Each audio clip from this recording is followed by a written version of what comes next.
Good morning, everybody. My name is Nicolás Aponte. Today we are going to be visiting my website that it's called nicolasaponte.com.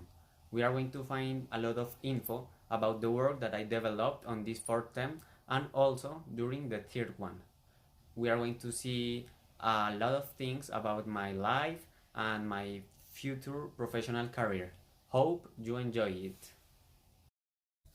Here we are in the principal lobby, if you want to call it like that. It's like the principal page of the website. Here we find three buttons that will redirect us to three each site.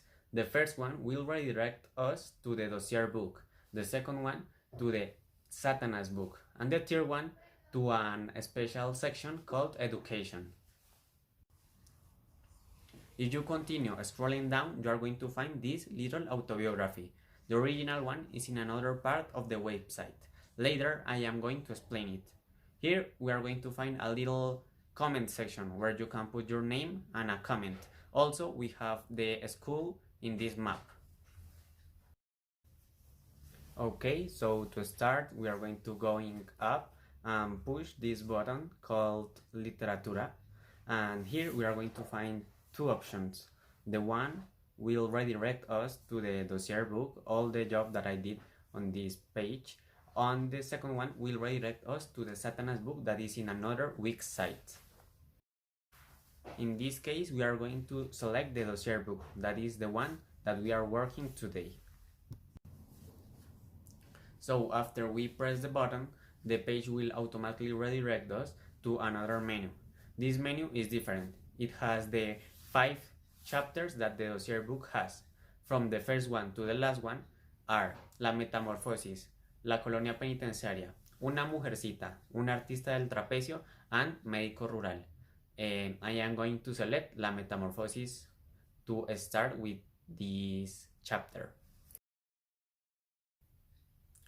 At the start of every chapter during this book, I decided to did a little paragraph where I explain all the information that I could find in it.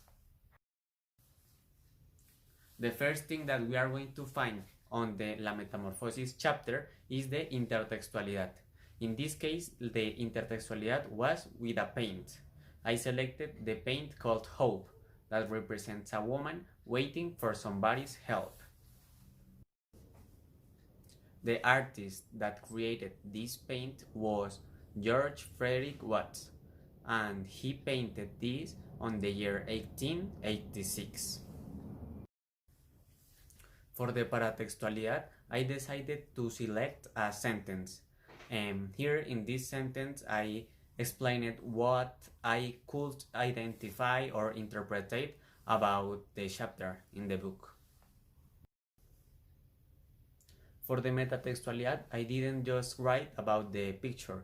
I tried to write outside it. I tried to write about the little things that we can't see in the picture, just the thing that we could think. Here for the hypertextualidad, I did 3 kinds of links. The first one was a image collage on the Canvas platform. Then I selected a YouTube video. And for the end, I did a Prezi presentation. Okay, here, if you continue scrolling down, you're going to find the architectualidad, and in this part, I am going to give you a lot of information about the paint that is called Hope, and for the Franz Kafka book, La Metamorfosis. Yeah, it's also a book and a chapter of the dossier book.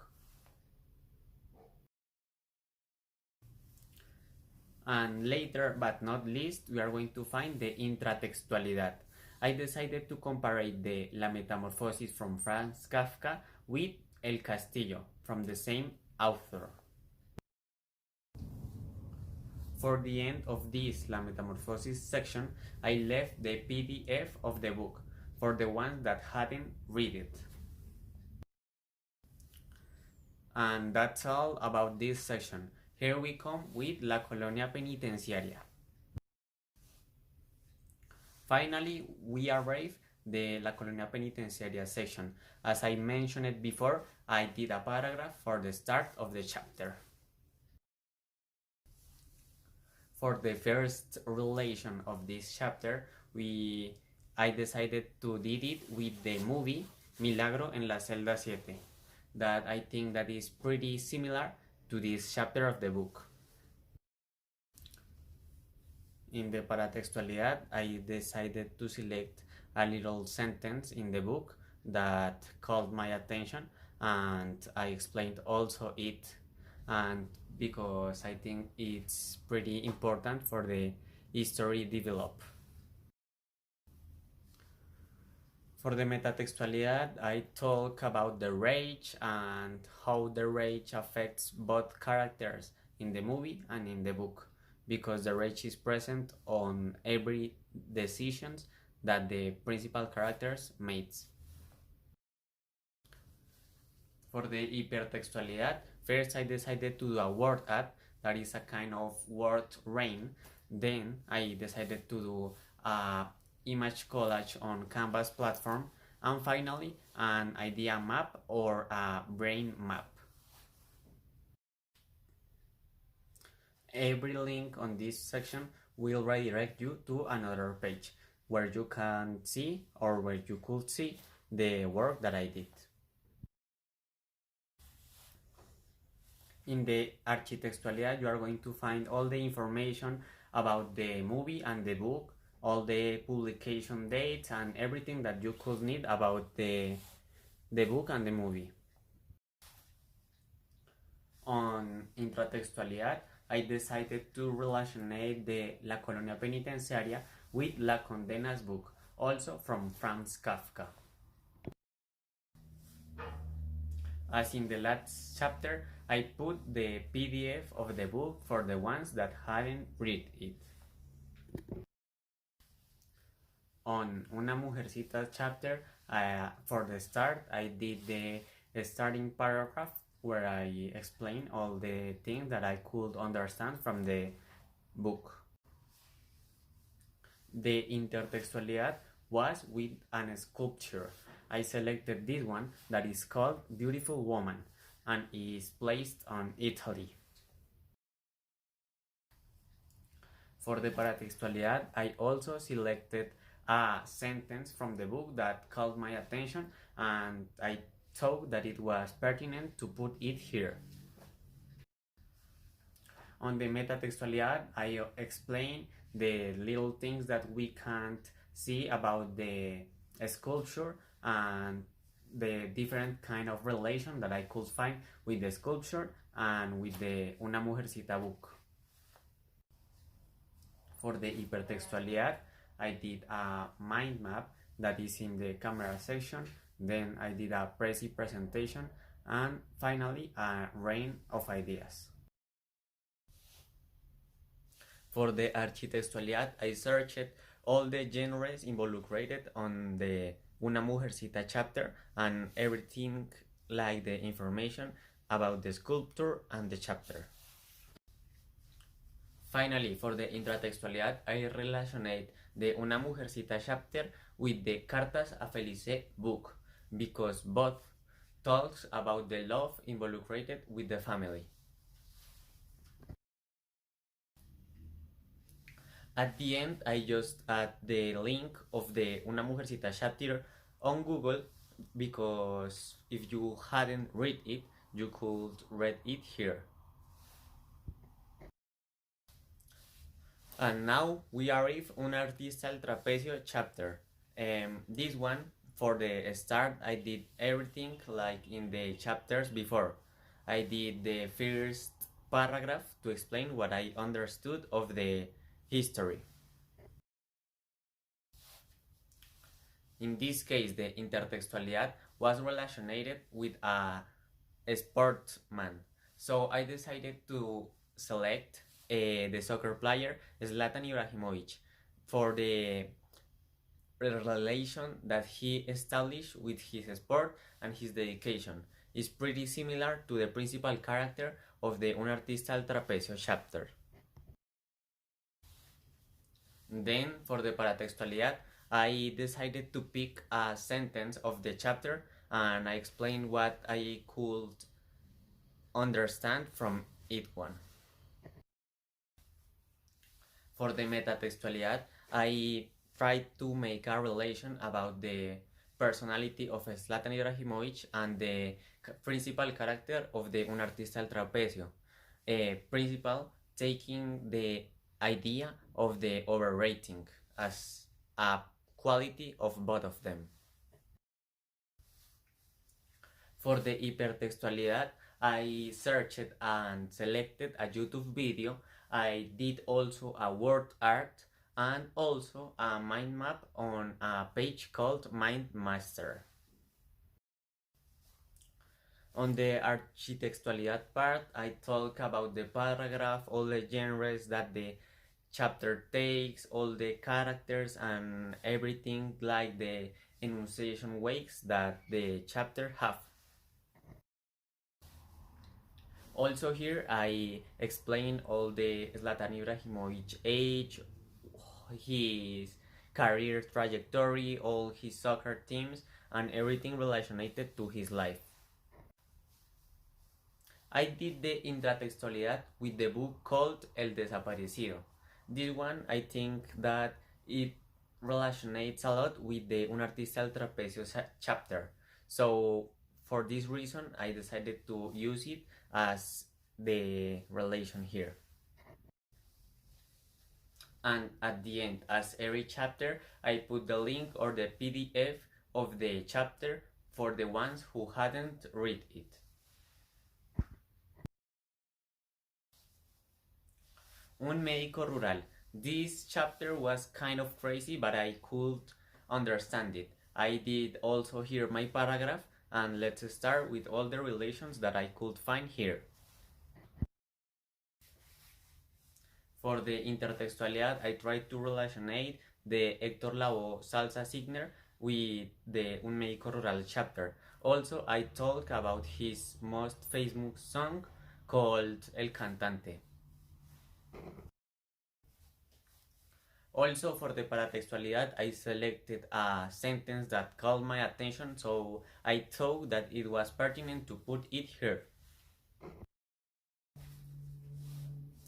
Then, for the metatextualidad, I find the relation about the feelings in the Médico Rural chapter and the whole life of Héctor Lavoe. And here in the last hypertextualidad, I did a rain of ideas or idea rain, a short film or a cortometraje in Spanish that is from the YouTube platform, and finally a mind map with the I button. Then in the architectualidad, I started to talk about the life of Héctor Lavoe, his age, his born date, and all the things about the Un Médico Rural chapter, that everything that evolves and everything like the information about the writing way. For the intratextualidad, finally, I did it with the book Ante la Ley. This book talks about the history of a guy waiting the opening of a door, but a guard will let him get in. So I thought that this history is pretty similar to Un Médico Rural chapter. So this is why I decided to relationate them. In the last part, I put the PDF for the ones who hadn't read the Un Médico Rural chapter, and if you want to go and read it, you will find here the link and the attachment to read it. Alright, so now we are going to press the recommended button and we are going to be redirected to this section of the web page. Okay, now we find the status update movie. That's the first thing that we are going to see, and you could be asking why I selected this movie. I selected this movie for two reasons. First, because I saw the movie 2 days before I should start to make this work, and I have all my ideas clear and everything that I'm going to put. And the second idea, or the second reason why I selected this movie, is because I find all the angles or all the types of cameras that I needed for the explanation of the cinematographic production. So hope you enjoy it, and let's start to see this analysis. Right, so as you can see, this movie is starring by Ross Lynch and Olivia Hutt, and also directed by Scott Speer. Okay, we first are going to talk with the general shot. The general shot takes in account the smallness of the man, and it tries to make bigger all the things or the background around him. So for example, in this case, we see a big school and also a big mansion or house, as you want to call it. The short general shot. This shot seeks to frame the subject from the head to around the middle of the waist. This plane allows us to isolate a single figure within a frame and discontextualize it from its environment to concentrate maximum attention on it. The American shot. The American shot takes the human as a figure reference, has its upper limit above the head and the lower limit approximately at the height of the knees. It's also called 3/4 or 3/4 shot. Okay, now we find the close-up first shot. The close-up first shot goes one step further than the foreground, bringing us even closer to our character's face. This shot captures the face from the height of the forehead to below the chin. The main idea is to debate the face of the character or the person. As you can see in these short videos or images, the camera focuses completely on the face of the person. The general or insert shot. These shots focus only on things like objects, not strictly face. This shot allows us to emphasize the detail that we want to highlight. It's a resource used to emphasize a specific element or reality.